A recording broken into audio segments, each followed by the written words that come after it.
ಮಹಾರಾಷ್ಟ್ರದಲ್ಲಿ ಮಳೆ ಹೆಚ್ಚಾಗ್ತಿರುವಂತಹ ಹಿನ್ನೆಲೆಯಲ್ಲಿ ಸಾಕಷ್ಟು ಆತಂಕ ಕೂಡ ಈಗ ಸೃಷ್ಟಿಯಾಗ್ತಾ ಇದೆ. ಅದರಲ್ಲೂ ಪ್ರಮುಖವಾಗಿ ಮಹಾಮಳೆಗೆ ಕೃಷ್ಣಾ ನದಿಗೆ ಹೆಚ್ಚಿನ ನೀರನ್ನು ರಿಲೀಸ್ ಮಾಡಲಾಗಿದೆ. ಸೊ ಕೃಷ್ಣಾ ನದಿಗೆ ಹೆಚ್ಚಿನ ನೀರು ಹಿನ್ನೆಲೆ ಬಾಗಲಕೋಟೆಗೆ ಆತಂಕ ಸೃಷ್ಟಿಯಾಗ್ತಾ ಇದೆ. ಜಮಖಂಡಿ ತಾಲೂಕಿನ ಈ ಪ್ರದೇಶಗಳಲ್ಲಿ ಕ್ಷಣ ಕ್ಷಣಕ್ಕೂ ಕೂಡ ಹೆಚ್ಚಿಸ್ತಾ ಇದೆ ಪ್ರವಾಹದ ಆತಂಕ. ಬೋಟ್ ಮೂಲಕ ಜನ ಜಾನುವಾರುಗಳ ಸ್ಥಳಾಂತರ ಮಾಡುವಂತ ಕೆಲಸವನ್ನ ಮಾಡಲಾಗ್ತಾ ಇದೆ. ರಕ್ಷಣಾ ತಂಡದಿಂದ ನಡುಗಡ್ಡೆ ಪ್ರದೇಶಗಳ ಜನರ ಸ್ಥಳಾಂತರ ಮಾಡಲಾಗ್ತಾ ಇದೆ. ಮನೆಗಳಿಗೆ ನೀರು ನುಗ್ಗಿ ಗ್ರಾಮಗಳನ್ನ ಖಾಲಿ ಮಾಡುವಂತ ಪರಿಸ್ಥಿತಿ ಜನರಿಗೆ ಬಂದ್ಬಿಟ್ಟಿದೆ. ಮಹಾರಾಷ್ಟ್ರದಲ್ಲಿ ಭಾರೀ ಮಳೆ ಆಗ್ತಿರುವಂತಹ ಹಿನ್ನೆಲೆಯಲ್ಲಿ ಕರ್ನಾಟಕದ ಬಾಗಲಕೋಟೆಯಲ್ಲಿ ತೀವ್ರ ರೀತಿಯಾದಂಥ ಆತಂಕವನ್ನ ಜನರು ಎದುರಿಸ್ತಾ ಇದ್ದಾರೆ. ಕೃಷ್ಣಾ ನದಿಗೆ ಹೆಚ್ಚಿನ ನೀರು ಬಿಟ್ಟಂತ ಹಿನ್ನೆಲೆಯಲ್ಲಿ ಆ ನದಿ ಪಾತ್ರದ ಜನರಲ್ಲಿ ಆತಂಕ ಮನೆ ಮಾಡಿರೋದು.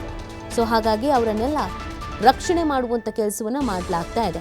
ಬೋಟ್ ಮೂಲಕ ಜನ ಮತ್ತು ಜಾನುವಾರುಗಳನ್ನ ಸ್ಥಳಾಂತರ ಮಾಡುವಂತ ಕೆಲಸವನ್ನ ಮಾಡಲಾಗ್ತಾ ಇದೆ. ಮನೆಗಳಿಗೆ ನೀರು ನುಗ್ಗಿ ಗ್ರಾಮಗಳನ್ನ ಖಾಲಿ ಮಾಡಬೇಕಾದಂತ ಒಂದು ಪರಿಸ್ಥಿತಿ ಅಲ್ಲಿನ ಜನರಿಗೆ ಸೃಷ್ಟಿಯಾಗಿದೆ. ನೀವು ದೃಶ್ಯದಲ್ಲಿ ಗಮನಿಸ್ತಾ ಇದ್ದೀರಾ. ನದಿ ಪಾತ್ರದಲ್ಲಿದ್ದಂಥ ಒಂದು ಇಡೀ ಊರು ಗ್ರಾಮಗಳನ್ನ ಬೇರೆ ಕಡೆಗೆ ಸ್ಥಳಾಂತರ ಮಾಡ್ತಾ ಇರೋದು.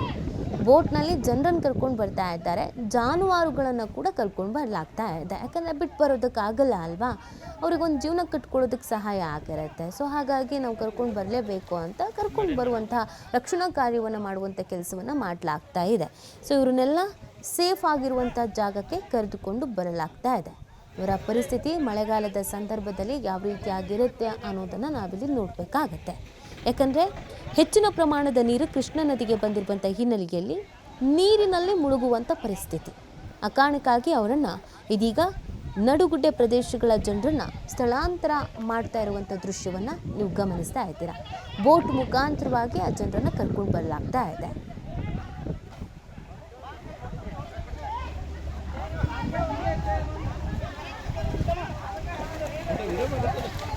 ಮೇಡಮ್